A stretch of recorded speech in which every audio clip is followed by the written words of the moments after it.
Hello everyone, welcome to our YouTube channel Ayurveda creation पे। आज का हमारा टॉपिक है अष्टांग हृदय का चैप्टर फर्स्ट, जिसका नाम है आयुष कामी अध्याय।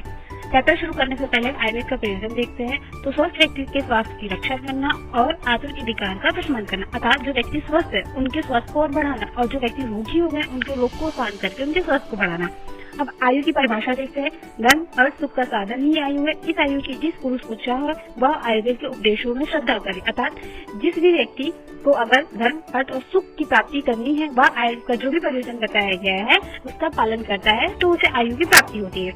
आयुर्वेद का अवतरण। सृष्टि से पूर्व आयुर्वेद का ज्ञान ब्रह्मा जी को था। सृष्टि उत्पत्ति के उपरांत ब्रह्मा जी ने यह ज्ञान दक्ष प्रजापति को दिया। दक्ष प्रजापति ने अश्विनी कुमारों को, अश्विनी कुमार ने इंद्र को, और इंद्र से यह ज्ञान आत्रेय मुनियों को प्राप्त हुआ। उसके पश्चात आत्रेय मुनि ने अपने 6 शिष्यों को ज्ञान की प्राप्ति कराई। उसके बाद ग्रंथों की रचना की। अष्टांग हृदय बनाने का प्रयोजन। अग्निवेश आदि मुनियों ने अपने शास्त्रों को अतिशय विस्तृत बनाया। उनमें विषय अत्यंत बिखरे हुए हैं। इन शास्त्रों में उत्तम सार भाग न लेकर अति संक्षेप न अति विस्तार रूप में वर्णन कर अष्टांग हृदय की रचना की गई। अर्थात जो अग्निवेश आदि ऋषि मुनियों थे उन्होंने जो भी संहिता लिखी थी उसको बहुत ही विस्तृत वर्णन कर दिया था, उसका बहुत ही ज्यादा लेंथी बना दिया था। उसको शॉर्ट में करने के लिए ही अष्टांग हृदय की रचना की गई। आयुर्वेद की 8 अंग काय बाल ग्रह ऊर्ध्वांशल दुष्टाजरा विषाण अष्टभंगानि तस्य आहु चिकित्सा केशु संश्रिता, अर्थात काय चिकित्सा, बाल चिकित्सा, ग्रह चिकित्सा, ऊर्ध्वांग चिकित्सा, शल्य चिकित्सा, दंष्टा चिकित्सा, जरा चिकित्सा और वृष चिकित्सा। काय चिकित्सा अर्थात काय से अभिप्राय संपूर्ण शरीर का है। जिसमें संपूर्ण शरीर की चिकित्सा की जाती है उसे काय चिकित्सा कहते हैं। बाल चिकित्सा अर्थात कौमारविद, जिसका बालकों का धारण पोषण जिस शास्त्र होता है उसे बाल चिकित्सा कहते हैं। ग्रह चिकित्सा का अर्थ होता है भूत विद्या, जिसके लिए दैव्यापाश्रय चिकित्सा की जाती है। दैव्यापाश्रय चिकित्सा अर्थात जो देवताओं के मंत्र आदि के द्वारा जो की जाती है उसे दैव्यापाश्रय चिकित्सा कहते हैं। इसके पश्चात ऊर्ध्वांग चिकित्सा का दूसरा अर्थ होता है शाला की चिकित्सा, जिसमें ऊर्ध्व जठरुगत अर्थात क्लैविकल के ऊपर के रोगों को ठीक किया जाता है। फिर शल्य चिकित्सा आती है। फिर दंष्टा अर्थात वृष चिकित्सा, जरा अर्थात रसायन चिकित्सा, वृष अर्थात कालीकरण चिकित्सा होती है। इसके पश्चात आता है हमारा 3 दोष। दोष अर्थात जो शरीर को दूषित करता है उसे दोष कहते हैं। जो 3 होते हैं वात, पित्त और कफ। आयुर्वेद मतानुसार हमारा शरीर 3 तत्वों से बना होता है, वात, पित्त और कफ। वात वह है जिससे शरीर में किसी भी प्रकार की गति होती है। पित्त वह है जिससे शरीर में ऊष्मा होती है। कफ है जिससे शरीर का किसी प्रकार का बंधन या चिकनाहट होती है। ये तीनों वात, पित्त, कफ जब प्राकृत अवस्था में रहते हैं अर्थात अपने नेचुरल स्टेज में रहते हैं तो शरीर का धारण करते हैं, पोषण करते हैं। परंतु अगर ये विकृत हो जाते हैं तो शरीर में विभिन्न रोगों को उत्पन्न करते हैं। इनका स्थान बताया गया है। वात का स्थान बताया गया है नाभि के नीचे, पित्त का स्थान बताया गया है हृदय और नाभि के मध्य में, और कफ का स्थान बताया गया है हृदय के ऊपर। अब त्रिदोषों का काल बताया गया है। तो कफ का अवस्था के अनुसार बाल्यावस्था में ज्यादा प्रकोपित होता है। दिन की अवस्था के अनुसार दिन के प्रारंभ में कफ ज्यादा प्रकोपित होता है, और रात्रि में रात्रि के प्रारंभ में और भोजन ग्रहण करने के तुरंत बाद कफ प्रकोपित होता है। पित्त युवावस्था में, दिन के मध्य में, रात्रि के मध्य में और पश्चिमान अवस्था में प्रकोपित होता है। वात वृद्धावस्था में ज्यादा प्रकोपित होता है, दिन के अंत में, रात्रि के अंत में और जीर्णावस्था में ज्यादा प्रकोपित होता है। दोषों का अग्नि से संबंध। वात वृद्धि अगर हो रही है तो विषम अग्नि है। पित्त वृद्धि में तीक्ष्ण अग्नि होती है, अर्थात अग्नि हमेशा प्रज्वलित रहती है, कितना भी खाना खाते हो उसका पेट नहीं भरता है। कफ वृद्धि में मंद अग्नि होती है, और त्रिदोष समान अवस्था में रहते हैं तो सम अग्नि होती है। दोषों का कोष्ठ से संबंध, अर्थात दोष के अकॉर्डिंग कोष्ठ कैसे होते हैं। जैसे वात वृद्धि में क्रूर कोष्ठ होता है जिसमें विरेचन कठिनता से होता है। पित्त वृद्धि में मृदु कोष्ठ होता है, और कफ वृद्धि में मध्यम कोष्ठ होता है। और त्रिदोष जब साम्यावस्था में रहेंगे तो मध्यम अवस्था रहेगी। अर्थात जब वात, पित्त, कफ साम्यावस्था में रहते हैं तो शरीर की सारी क्रियाएं सम्यक रूप से होती है, और जब ये तीनों दोष विकृत होते हैं तो शरीर की सारी क्रियाएं बिगड़ जाती है। प्रकृति। जन्म के समय शुक्र व आर्तव में स्थित वात, पित्त, कफ से मनुष्य की 3 प्रकृतियां उत्पन्न होती हैं, जिसमें वातस प्रकृति, पित्तस प्रकृति और कफस प्रकृति।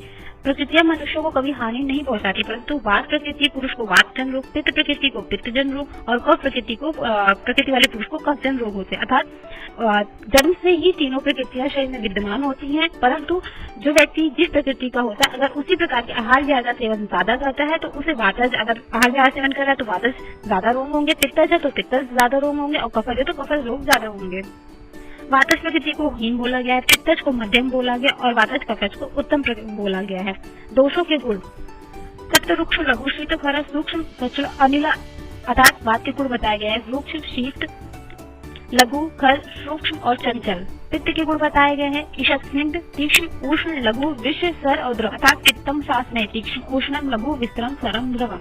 कफ के गुण बताए गए हैं। स्निग्ध, शीत, गुरु, मंद, श्लक्षण, विस्तर, स्थिर कफ अर्थात कफ स्निग्ध होता है, शीतल होता है, गुरु होता है, मंद होता है, श्लक्षण होता है, विस्तन और स्थिर होता है।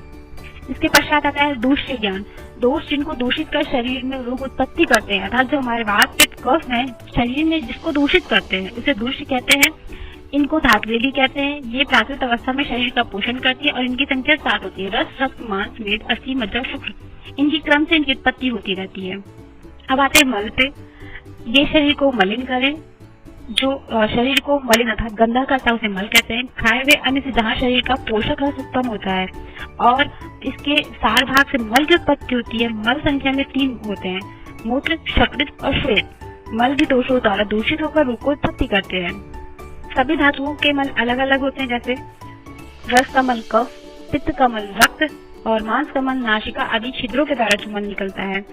मेद का मल स्वेद होता है। अस्थि का मल नख और रोम होता है। मज्जा का मल नेत्र और त्वचा होता है और शुक्र का मल ओज होता है। रस ज्ञान, आहार द्रव्य व औषध द्रव्य दोनों प्रकार के द्रव्य को हम ग्रहण करते हैं। इनमें उपस्थित वह गुण जिससे वह शरीर जो हमारी रस इंद्रिय अर्थात जीवा द्वारा ग्रहण होते हैं रस कहलाता है। ये 6 होते हैं, मधुर, अम्ल, लवण, कटु, तिक्त, कषाय। रसों का दोषों के साथ संबंध। मधुर, अम्ल, लवण रस कफ को बढ़ाते हैं लेकिन वात को शमन करते हैं। कटु, तिक्त, कषाय वात को बढ़ाते हैं लेकिन कफ का शमन करते हैं। अम्ल, लवण, कटु पित्तवर्धक होते हैं। कषाय, तिक्त और मधुर पित्त नाशक होते हैं। द्रव्य 3 प्रकार के होते हैं, शमन, कोपन, स्वास्थित। शमन अर्थात दोषों को नष्ट करना, कम करने वाले जो द्रव्य होते हैं। कोपन दोषों को प्रकोपित करने वाले और स्वास्थित अर्थात स्वास्थ्य के हितकर के लिए जो भी द्रव्य होते हैं वो स्वास्थित होते हैं। वीर्य द्रव में उपस्थित उत्कर्ष गुणों को वीर्य कहते हैं। ये 2 प्रकार के होते हैं, उष्ण और शीत के। बिना वीर्य के कोई भी द्रव्य क्रिया नहीं करते हैं अर्थात चरक, आचार्य चरक जो है उन्होंने 8 प्रकार के वीर्य माने हैं। आचार्य वाग्भट ने 2 प्रकार के वीर्य माने। आचार्य चरक के 8 प्रकार के जो वीर्य हैं तीक्ष्ण, रूक्ष, मृदु, स्निग्ध, लघु, उष्ण, गुरु और शीतल, ये 8 प्रकार के वीर्य आचार्य चरक ने माने हैं। विपाक आहार के परिपाक अर्थात पाचन के कारण उत्पन्न दूसरा रस विपाक कहलाता है। आहार के पाचन के उपरांत जो भी रस की उत्पत्ति होती है उसे विपाक कहते हैं। यह जठराग्नि की सहायता से होता है। जठराग्नि जो हमारे भोजन का पाचन करती है। विपाक का अर्थ विशिष्ट पाक से होता है। इस पाक के उपरांत फिर कोई भी पाक नहीं होता है। कर्म की निष्ठा से विपाक का ज्ञान होता है। विपाक 3 प्रकार के होते हैं, मधुर, अम्ल और कटु। मधुर विपाक मधुर रस व लवण रस के पाक के उपरांत उत्पन्न होता है। अम्ल विपाक अम्ल रस के पाक के उपरांत उत्पन्न होता है। कटु विपाक कटु व कषाय रस के पाक के उपरांत उत्पन्न होता है। गुण द्रव्य में आश्रित वह गुण जो स्वयं निर्गुण व निश्चेष्ट होते हुए भी किसी क्रिया को करने के कारण बनते हैं उसे गुण कहते हैं। अर्थात गुण जो होते हैं द्रव्य में आश्रित होते हैं लेकिन वो निश्चेष्ट किसी कार्य को नहीं करते पर किसी क्रिया को करने का कारण बनते हैं। अगर हम कोई क्रिया कर रहे हैं उसमें वो हेल्प करते हैं, वो गुण कहलाते हैं। ये 20 प्रकार के होते हैं, गुरु, मंद, हिम, स्निग्ध, संलक्षण, शांत, मृदु, स्थिर। इसके अपोजिट जो गुण होते हैं उनको मिलाकर 20 होते हैं। अर्थात गुरु का होता है लघु, मंद का होता है तीक्ष्ण, हिम का होता है उष्ण, स्निग्ध का होता है रूक्ष, संलक्षण का होता है खर, शांत का होता है द्रव्य, मृदु का होता है कठिन, स्थिर का होता है जल, सूक्ष्म का होता है स्थूल, विशद का होता है विक्षिप्त। रोग का कारण काल अर्थ कर्म का हीन योग, मिथ्या योग, अति योग होना ही रोग का कारण होता है। काल का अर्थ परिणाम होता है, यहाँ ऋतु से लिया गया है। अर्थ का होता है इंद्रियों के विषय में और कर्म का होता है कायिक, वाचिक और मानसिक।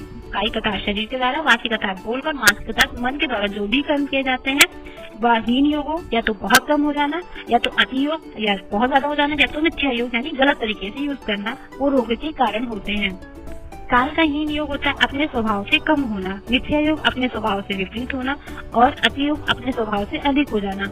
और इंद्रियों का अपने विषय से कम संबंध होना, मिथ्या योग इंद्रियों का अपने विषय से अनुचित सहयोग और अति योग इंद्रियों का अपने विषय से अधिक सहयोग। कर्मों का कम करना, अनुचित कर्म करना मिथ्या योग है और अति योग में आता है अधिक कर्म करना। इसके पीछे जो कारण होता है वो प्रज्ञापराध होता है, जिसके कारण से मनुष्य हीन योग, मिथ्या योग और अति योग करता है। प्रज्ञापराध में जो होता है बुद्धि और स्मृति तीनों विभ्रष्ट हो जाती है, जिसकी वजह से मनुष्य गलत कर्मों को करने लगता है। इसमें बुद्धि विषम हो जाती है जो रोगों की उत्पत्ति का कारण हो जाती है। काल, अर्थ और कर्म का सम्यक योग होना ही आरोग्य का कारण होता है। रोग व आरोग्य के लक्षण। दोषों की विषमता होना आरोग्य का लक्षण है व दोषों की समता होना ही आरोग्य का लक्षण है। अर्थात रोगों की उत्पत्ति तभी होती है जब किसी प्रकार से शरीर में दोषों की साम्य अवस्था में परिवर्तन होता है, और रोग ठीक तभी होगा जब दोषों में साम्य अवस्था फिर से स्थापित हो जाएगी। रोग के भेद।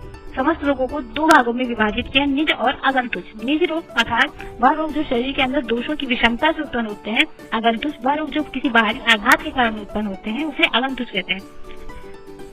निज रोगों में दोष वैषम्य होकर फिर व्यथा आदि लक्षण उत्पन्न होते हैं। अर्थात निज रोग में पहले जो शरीर के अंदर हो रहे हैं दोषों की विषमता के कारण, इसलिए दोष पहले विषम होते हैं फिर रोगों को उत्पन्न करते हैं। परंतु आगंतुज में पहले लक्षण व्यक्त हो जाते हैं फिर दोषों की विषमता होती है। जैसे किसी दोष की विषमता से हमें सर्दी जुकाम आदि चीजें हो रही हैं, परंतु अगर किसी एक्सीडेंट के कारण हो रहा है तो वो हमारा आगंतुज कारण होगा कि पहले चोट हमें लगी है फिर दोष की विषमता हो रही है उसमें। आगंतुज रोग दोष साम्य अवस्था होने पर भी उत्पन्न होकर करते हैं, जैसे शस्त्र से चोट लगना आदि। रोगों का अधिष्ठान अर्थात रोग कहाँ हो सकते हैं, तो शारीरिक और मानसिक दो ही अधिष्ठान रोग के बताए गए हैं। शारीरिक रोग में ज्वर, कास, अतिसार आदि हो सकते हैं। मानसिक रोग अर्थात उन्माद, अपस्मार, ये सारी चीजें मानसिक रोग में आती हैं। मानसिक दोष जो मन को दूषित करे वो मानसिक दोष होते हैं, जिसमें रज और तम होते हैं। रज से मानसिक अनियमितता आदि होती है और तम से मानसिक क्षमताओं का ह्रास होने लगता है। रज और तम दोनों में रज दोष ज्यादा प्रधान होता है। रोग ज्ञान के उपाय। रोग की परीक्षा करने के लिए आचार्य वाघमन ने 3 उपाय बताए हैं: दर्शन, स्पर्शन और प्रश्न परीक्षा। अर्थात दर्शन देखकर, स्पर्श करके, प्रश्न अर्थात रोगी से सवाल पूछकर। अर्थात कोई रोगी अगर हमारे सामने आ रहा है तो सबसे पहले हम उसकी दर्शन परीक्षा करेंगे, फिर स्पर्शन परीक्षा करेंगे और फिर प्रश्न परीक्षा पूछेंगे उससे। साधारणतः परीक्षा इंद्रियों की सहायता से और प्रश्न या अनुमान से ही करनी चाहिए। इस परीक्षा का फल रोग ज्ञान और चिकित्सा कर्म है। रोग ज्ञान के विशिष्ट उपाय अर्थात रोग को जानने के लिए आचार्य ने 5 प्रकार के उपाय बताए हैं: निदान, प्राग रूप अर्थात पूर्व रूप, उपशय और संप्राप्ति। निदान अर्थात रोग का जो कारण होता है। पूर्व रूप रोग की उत्पत्ति से पहले जो लक्षण उसमें आने लगते हैं, रोग के जो लक्षण उत्पन्न होते हैं। उपशय सुख अनुबंधी आहार औषध का प्रयोग करना। संप्राप्ति रोग किस प्रकार का उत्पन्न हुआ है यह ज्ञान करना संप्राप्ति कहलाता है। देश 2 प्रकार के होते हैं: भूमि देश और देह देश। भूमि अर्थात गाँव, शहर, देश आदि। देह देश यानी हमारा शरीर। भूमि देश जिस भूमि देश का हमारा देह देश होता है, अर्थात जिस भूमि देश में हमारा शरीर होता है उस भूमि देश की प्रकृति हमारे देह देश पर असर पड़ता है। अर्थात जहाँ पे हम रहते हैं, जिस देश में हम रहते हैं, जहाँ पे हमारा शरीर होता है उसका असर हमारे शरीर के ऊपर पड़ता है। इसी कारण से जितनी उपयोगिता देह देश को जानने की है उतनी ही उपयोगिता भूमि देश को जानने की भी है। भूमि देश 3 प्रकार के होते हैं: आनूप, जांगल और साधारण। आनूप में आता है जो कफ की प्रधानता जहाँ पे ज्यादा हो, जलीय इलाके जो होते हैं। जांगल जहाँ वात की प्रधानता ज्यादा होती है। साधारण देश तीनों दोष जहाँ साम्य अवस्था में होते हैं उसे साधारण देश कहते हैं। आनूप देश में जल की अधिकता ज्यादा होती है, इसलिए कफ की वृद्धि होती है। वहाँ के रहने वाले जीव जंतु भी कफज प्रकृति के होते हैं। इसी प्रकार जंगल देश में जल की कमी व वृक्ष वायु के कारण वात की वृद्धि होती है। वहाँ के जीव जंतु वातज प्रकृति के होते हैं। अगला आता हमारा काल 2 प्रकार के होते हैं: एक समय यानी क्षण आदि जो है, दूसरा व्याधि की अवस्था। इनका उपयोग आहार के उपचार में किया जाता है। काल का अर्थ रोगी को औषध देने का समय से है। इसको क्रमशः नित्य और अवस्थित भी कह सकते हैं। नित्य काल की उपयोगिता। रोगी को कोई औषध पूर्वाह्न में ही देनी होती है, कोई मध्यमान में देनी होती है, यही नित्य काल है। अवस्थित काल रोगों की अवस्था के जैसे नवीन, पुराण, आमावस्था, पश्चिमावस्था, पक्वावस्था आदि सभी अवस्थाओं में उपचार कर प्रक्रिया अलग अलग होती है, यही अवस्थित काल की उपयोगिता है। नित्य काल का अर्थ होता है अर्थात रोगी को कोई औषधि कब देनी है, मेडिसिन कोई सुबह शाम ऐसी जो ली जाती है वो नित्य काल में आती है। और अवस्थित काल अर्थात कौन सी अवस्था में है, कहीं आमावस्था है या पश्चिमावस्था है या पक्वावस्था, इन सारी विचारवाओं को करके ही जो औषधि दी जाती है वो अवस्थित काल में आती है। औषध के 2 भेद बताए गए: दोषों का नाश करने वाली द्रव्य औषध। कार्य भेद से औषध 2 प्रकार के होते हैं: समन और शोधन। जो दोषों को शरीर में ही शांत करती है उसे समन कहते हैं और जो दोषों को शरीर से बाहर करती है उसे शोधन कहते हैं। शारीरिक दोषों की परम औषधि क्या है? वात की परम औषधि तेल है और समन में शोधन में बस्ती होती है। पित्त की घृत है, शोधन में विरेचन होती है और कफ की मधु शोधन में वमन कराते हैं। मानसिक दोषों की परम औषधि। मानसिक दोषों के लिए सत्वार्य चिकित्सा की जाती है। परम औषधि धी, धैर्य, आत्म आदि माने गए हैं। धी अर्थात बुद्धि, धैर्य अर्थात धृति, आत्म आदि मोक्ष के रास्ते का ज्ञान कराने वाली बुद्धि। धी यथार्थ ज्ञान को जो प्राप्त कराती है बुद्धि। धैर्य नियंत्रण करने वाली बुद्धि। चिकित्सा के चतुष्पाद पे आते हैं हम लोग। चिकित्सा कर्म में पूर्ण सफलता प्राप्त करने के लिए 4 गुणों का होना अति आवश्यक होता है। इन गुणों में से किसी एक अनुपस्थित होना या पूर्ण गुणयुक्त न होना चिकित्सा कर्म की सफलता में बाधक होता है। चिकित्सा के चतुष्पाद में आता है वृषक अर्थात वैद्य, द्रव्य अर्थात औषध, उपस्थाता अर्थात परिचारक, रोगी अर्थात आतुर। इन चारों में वैद्य ही प्रमुख होता है, क्योंकि इसके बिना ये तीनों पाद निरर्थक होते हैं और वैद्य योग हो तो निरर्थक या अयोग पादों में से भी चिकित्सा कर्म सुयोग कर सकता है। वैद्य के 4 गुण बताए गए हैं: दक्ष, तीक्ष्ण, शास्त्रार्थ, दृष्टगमा, शुचि। अर्थात जो अपने कार्य में दक्ष हो, तीक्ष्ण, शास्त्रार्थ अर्थात शास्त्रों का उसे पूर्ण प्रकार से ज्ञान हो, दृष्टगमा अर्थात जो भी प्रैक्टिस लोग करते हैं, जो अपने नेत्रों के द्वारा जिसने सारी प्रैक्टिस को देखी हो, सूची अर्थात पवित्र हो, उसके मन में किसी प्रकार का कोई गलत विचार न हो। औषधि के गुण: बहुकल्पम बहुगुणम संपन्न योग औषधम। अर्थात औषधि जो होती है बहुकल्प, बहुगुण युक्त और संपन्न योग होनी चाहिए। बहुकल्पम अर्थात बहुत सारे मेथड से उसको बनाया जा सके, अर्थात सरस, स्वाद, चूर्ण, हिम, फांड आदि प्रक्रिया के द्वारा उसका निर्माण किया जा सके। बहुकल्प होना चाहिए, बहुत गुण युक्त होना चाहिए, जिस औषधि में गुण मन आदि बहुत सारे गुण उत्पन्न हो, बहुत स्थानों पर भी काम आ सके, वो बहुगुण में आता है। संपन्न अर्थात दूषित न, अर्थात कृमि, पानी आदि किसी प्रकार की गंदगी में उत्पन्न न हुआ हो या किसी प्रकार की गंदगी से न दूषित हो। योग अर्थात जिस रोग को दूर करने के लिए औषधि का उपयोग किया जा रहा है उसे वह दूर कर सके, रोगों के योग्य हो, वह औषधि श्रेष्ठ मानी गई है। परिचारक के गुण: अनुरक्त, शुचि, दक्ष, बुद्धिमान परिचारक अर्थात अनुरक्त जो रोगी में स्नेह रखने वाला हो, किसी प्रकार की दुश्मनी ना वहाँ पे निकालने लगे जिससे रोगी को दिक्कत होने लगती है। सूची अर्थात पवित्र होना चाहिए, दक्ष अर्थात चतुर, बुद्धिमान, समझदार होना चाहिए।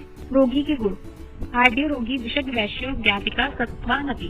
आड्य अर्थात धनवान होना चाहिए, विशद वैश्य मतलब वैद्य की बात को मानने वाला होना चाहिए, ज्ञापिका अर्थात रोग का पूर्ण ज्ञान हो, उसे बता सके कि उसे क्या व्याधि हुई है। सत्व ज्ञान अर्थात धैर्य युक्त होना चाहिए और एक सहन शक्ति युक्त होना चाहिए, ताकि उसके साथ जो भी चिकित्सा की जा रही है वो वैद्य आसानी प्रकार से कर सके।